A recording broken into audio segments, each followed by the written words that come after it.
안녕하세요. 혼자 공부하는 파이썬 35강입니다.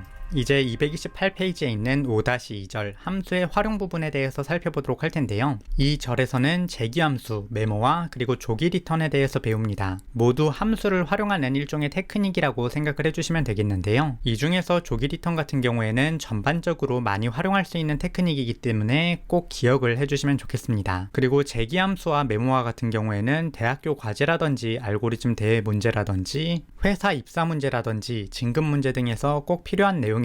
사실 일반적인 개발에서 그렇게 많이 사용하는 내용은 아니지만 시험에서 꼭 필요한 내용이기 때문에 알아두시면 좋겠습니다. 실용적인 것을 좋아하는 편이라 실용적이지 않은 것은 굉장히 빠르게 짚고 넘어가는 편인데요. 그래서 예전에는 재기함수와 메모와 내용을 굉장히 짧게 짚고 넘어갔었습니다. 그런데 이제 입사시험 문제라든지 진급시험 문제 등에서 이 정도는 거의 필수가 되어버렸기 때문에 개발자로 살면서 접하지 않을래야 접하지 않을 수 없는 내용이 되어버려서 조금 더 자세하게 다루도록 하겠습니다. 그러면 재기함수부터 알아보도록 하겠는데요. 재기함수를 배울 때 살펴보게 되는 가장 기본적인 내용은 바로 팩토리얼이라는 연산입니다. 우리가 일반적으로 중고등학교 수학 시간에 이렇게 n 느낌표라고 배우게 되는 연산자인데요.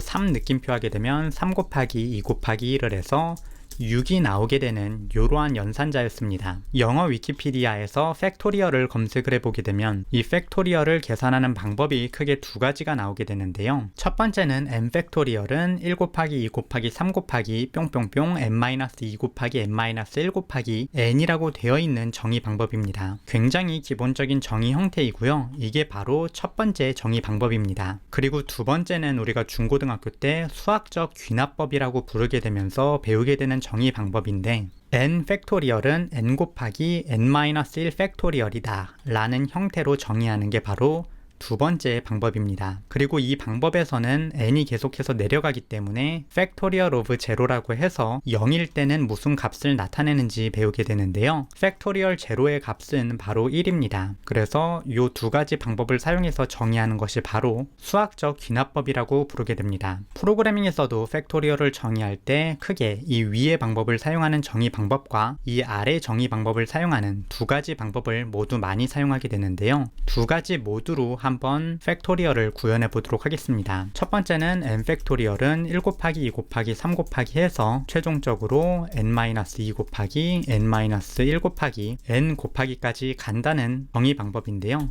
df 키워드를 사용을 해서 팩토리얼 1이라고 정의를 하고 여기에다가 n을 매개 변수로 넣어서 저걸 구현해 보도록 하겠습니다. 반복문으로 그냥 1부터 n까지 곱해주면 되는 것인데요. 이건 지금까지 두 번이나 확인 문제에서 살펴보았던 내용이기 때문에 그냥 쭉 구현을 하도록 하겠습니다. 변수를 선언을 해주고 리턴 변수를 해주는 형태로 기본적인 형태를 잡아주도록 하겠고요. 이어서 for 반복문을 사용을 해서 range를 사용해 1부터 n 플러스 1까지 반복을 돌려주면 됩니다. 이어서 변수에다가 곱하기 이꼴을 해서 i를 곱해주게 되면 이 위의 정의 방법으로 팩토리얼이 구현되었다고 할 수 있습니다. 그럼 이어서 두 번째 방법으로 정의를 해보도록 하겠는데요.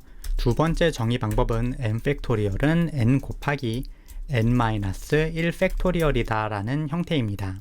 그리고 이때 0 팩토리얼은 1이다. 이게 팩토리얼 두 번째 정의 되겠고요. 이걸 마찬가지로 정의를 해보게 되면 n을 매개 변수로 받고 만약에 n이 0일 경우에는 리턴으로 1을 해주면 되고 만약에 이게 아닌 경우에는 리턴으로 n 곱하기 현재 팩토리얼 2에다가 n-1을 넣은 형태로 계산을 해주면 됩니다. 이 위에 쪽 부분이 바로 이 부분이 되겠고요.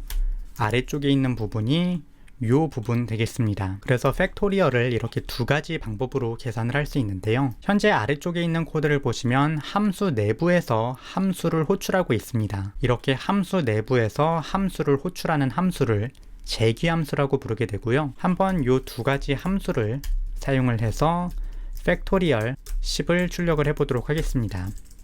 그래서 1과 2를 출력을 하도록 하겠고요. 프린트 함수를 사용을 해서 출력을 해보도록 하겠습니다. 이렇게 코드를 입력한 다음에 실행을 해주게 되면 지금 화면과 같이 1, 10, 100, 1000만, 10만, 100만 360 28,800을 출력하는 모습을 볼 수 있습니다. 두 가지가 같게 나오기 때문에 연산이 잘 되었다고 할 수 있는데요.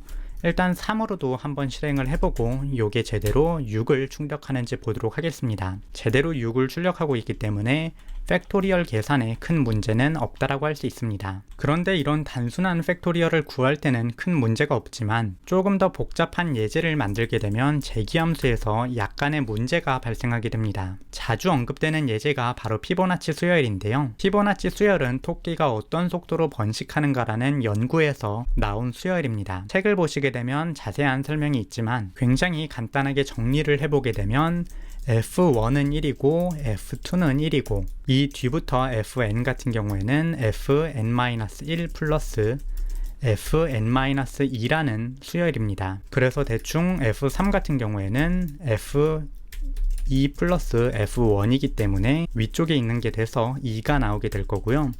F4 같은 경우에는 F3 플러스 F2가 돼서 위쪽에 있는 거 더하기 여기 있는 거니까 3이 나오게 되는 이런 식으로 앞쪽에 있는 걸 더해서 쭉쭉 나아가게 되는 굉장히 특이한 함수입니다. 이 함수를 사용을 하게 되면 나무 가지의 개수라든지 꽃잎의 개수라든지 등도 구할 수 있는 굉장히 초월적인 함수 중에 하나인데요. 이를 코드로 한번 구현을 해보도록 하겠습니다. 그냥 요 위에 있는 정의만 함수로 구현을 해주면 되는데요. df 키워드를 사용해서 간단하게 f라는 이름으로 함수를 정의하도록 하겠고요. 매개 변수로 n을 하나 받아주고 만약에 n이 1일 경우 또는 n이 2일 경우에는 1을 리턴을 해주면 되겠고요. 이 이외의 경우에는 리턴으로 자기 n-1 더하기 fn-2를 해주면 됩니다. 굉장히 간단하게 코드가 구현이 되어 있는데요. 한번 이걸 사용해서 피보나치 수열이 제대로 구해지는지 계산을 해보도록 하겠습니다. 한번 1부터 5까지 정도만 출력해 보도록 할게요. 그래서 1, 2, 3, 4, 5를 넣어주도록 하겠고요. 코드를 저장을 하고 실행해 주게 되면 지금 화면처럼 출력되는 모습을 볼 수 있습니다. 처음 두 개가 1, 1로 나오고 그 다음은 앞에 거 2개 더한 거 2, 그 다음은 앞에 거 2개 더한 거 3, 그리고 이 다음 거는 앞에 거 2개 더한 거 5가 나와서 피보나치 수열이 제대로 구해졌다는 것을 확인할 수 있습니다. 그런데 이러한 식으로 피보나치 수열을 구하게 되면 약간의 문제가 있는데요. 한번 피보나치 수열을 40 정도를 구해보도록 하겠습니다. 코드를 저장을 하고 실행을 하게 되면 그렇게 빠르게 계산이 나오지 않는 것을 볼 수 있는데요. 이게 재기함수의 전형적인 문제라고 부르게 되는 문제입니다. 이 문제를 간단하게 확인해 볼 수 있게 233페이지에 있는 내용처럼 대체 계산이 몇 번 이루어지고 있길래 이러한 문제가 발생하는지 카운터라는 변수를 만들고 이 카운터를 출력해보는 형태로 코드를 작성해 보도록 하겠습니다. 한번 연산이 될 때마다 카운터에다가 1을 더하게 해줄 텐데요. 파이썬 같은 경우에는 함수 내부에서 함수 외부에 있는 변수에 접근을 할 때는 글로벌이라는 키워드를 사용을 해서 이 변수는 밖에 있는 거니까 요 밖에 있는 것을 사용해 달라고 정의를 해줘야 됩니다. 사실 저도 가끔 이걸 쓰는 걸 자주 잃어버리게 되는데요. 만약에 이걸 작성하지 않고 코드를 실행을 하게 되면 지금 화면처럼 unbound local error라는 것이 발생하게 됩니다. 이러한 것이 있을 때 그냥 요거를 추가해 준다라는 형태로 생각을 해주시고 사용해 주셔도 큰 문제는 없을 거라고 생각합니다. 어쨌거나 이거를 사용을 해서 피보나치 10을 구할 때 계산이 몇 번 정도 일어나는지 보도록 하겠습니다. 코드를 저장을 하고 실행하게 되면 109번 실행되는 모습을 볼 수 있고요. 15 정도 넣고 실행을 하게 되면 1219번, 그리고 20 정도를 넣고 실행하게 되면 13529번, 그리고 30 정도 넣고 실행하게 되면 10, 100, 1000만, 10만, 100만, 166만 4079번, 그리고 35 정도 넣고 실행하게 되면 실행이 약간 걸리는데 1, 10, 100, 1000만, 10만, 100만, 1000만, 1845만 4929번 계산이 실행되는 모습을 볼 수 있습니다. 계산이 이렇게 어처구니 없게 많이 실행되고 있기 때문에 계산이 오래 걸리는 건데요.